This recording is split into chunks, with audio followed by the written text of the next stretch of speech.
আজ বলবো এমন একটা মানুষের গল্প, যে মানুষটা পাশে থাকলেই হাজার কঠিন সময় যেন হাসি মুখেই পার করে দেওয়া যায়।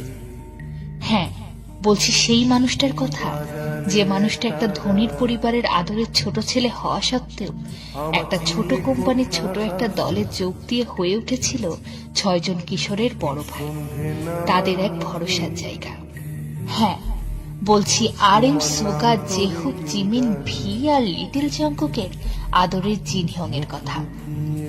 2011 সালে কিম সুক জিন এক নামকরা ইউনিভার্সিটিতে গ্র্যাজুয়েশন শুরু করে। চোখে তার অভিনেতা হবার স্বপ্ন, কিন্তু বলে না, ভাগ্যে কখন যে কি লেখা থাকে তা আগে থেকে কখনো জানা যায় না। আর তাই হয়তো সেই ভাগ্যের টানেই সে যোগ দিল বিটিএস এর ট্রেনি হিসেবে। 2013 সালের কথা। তখন বিটিএস ছোট একটা বয় ব্যান্ড, ছোট একটা থাকার জায়গা, ছোট একটা প্র্যাকটিস হল, 6 ছোট ভাই, সাথে আছে এক অক্লান্ত পরিশ্রম নিজেদের প্রতিষ্ঠা করার। এ যেন জিনের কাছে এক নতুন এক্সপিরিয়েন্স। হঠাৎ করেই যেন এক ধনী পরিবারের আদরের ছোট ছেলে হয়ে উঠল বিটিএস টিমের ভরসা। বিটিএস এর ট্রেনিং এর সময় দলের ছোট সদস্য জংকুকের বয়স ছিল মাত্র 13 বছর। জিনের সাথে এই ছেলেটার যেন একটা আলাদাই টান।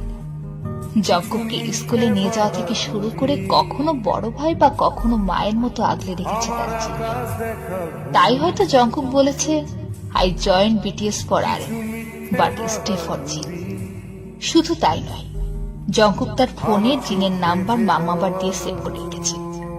হ্যাঁ, মামাবাট, যে তার পাখনার আড়ালে তার বাচ্চাদেরকে আগলে রাখে। মানুষটা যেন সত্যি মামাবাটের মতো তার 6 ভাইকে আগলে রাখে সব বিপদ থেকে। ব্যাপারটা নিয়ে বলতে গেলে একটা ইনসিডেন্টের কথা আমার ভীষণ ভাবে মনে পড়ে। যখন হেটার্সদের ডেট থেকে জিমিনকে আগলে রাখার জন্য মানুষটা জিমিনের মতো টি শার্ট পরে স্টেজে উঠেছিল, যাতে জিমিনের লাইফ রিস্ক না হয়। একটা মানুষ নিজের কথা না ভেবে সত্যি কি কাউকে এতটা ভালোবাসতে পারে? আমি এই মানুষটাকে না দেখলে বুঝতেই পারতাম না। সোগা আর জিনের সম্পর্কে তো যত বলা যায় ততই কম। তাদেরকে নিয়ে বলতে গেলে শুধু একটা ঘটনাই আমার চোখের সামনে বারবার আসে। যখন বেস্ট রুমমেট হবার পর দুজন দুজনকে জড়িয়ে ধরে এমন ভাবে কেঁদেছিল যেন তারা গ্র্যামি জিতে গেছে। বড় ভাইয়ের মতো হঠাৎ করে জেহোপে শুটে গিয়ে তাকে চেয়ার আপ করার মানুষটা তাদের জিন হিয়ং ছাড়া আর কেই বা হবে।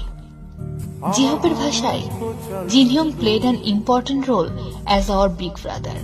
Without him, I'm sure we would not have come this far. Kim Taehyung আর জিনের কেমিস্ট্রি তো যেন ঠিক টক ঝাল মিষ্টি, যেন তোর সাথে বনে না, আবার তোকে ছাড়াই চলে না। তাই তো হাজার খুনসুটি আর ঝগড়ার পরও তাইহিয়ং এর ফেভারিট খাবারটা রান্না করে জাপটে ধরে রাত ভাঙাতে জিনিয়ং এর কোনো জুটি নেই। আর বিটিএস লিডার RM এর কাছে জিনহিয়ং তো সেই কাঁধ, যে কাঁধে মাথা রেখে সব দুঃখ ভোলা যায়, নিশ্চিন্তে ভাগ করে নেওয়া যায় সবটা সুখ। কিম সুক জিন আর আর্মিদের সম্পর্কে বলতে গেলে শুধু বলতে হয় জিনের মূল সঙ্গের কথা, যেখানে জিন বুঝিয়ে দিয়েছে যদি আর্মিরা আর্থ হয় তাহলে জিন সেই আর্থের মূল। আর তাই হয়তো জুম লাইভ ফ্যান মিটিং এ যেসব আর্মিরা অংশ নিতে পারেনি তাদের জন্য সে ভি লাইভে এসে বাকি আর্মিদের সাথে সময় কাটায়। আর আর্মিদের কাছে তো হাজার কষ্ট ভুলতে জিনের একটা ফ্লাইট কিসিয়ে না। জিনের একটা কথা মনে পড়লে মনের অজান্তেই চোখে জল এসে যায়, যখন সে বলে, one day I will live my millions of butterflies and 6 flowers. আমি জানি না একটা মানুষ কিভাবে এতটা আগলে রাখতে জানে। আমি জানি না একটা মানুষ কিভাবে এতটা ভালোবাসতে জানে। আমি জানি না একটা মানুষ কতটা আগলে রাখতে পারলে হাজারো আর্মির ভালো থাকার কারণ হতে পারে।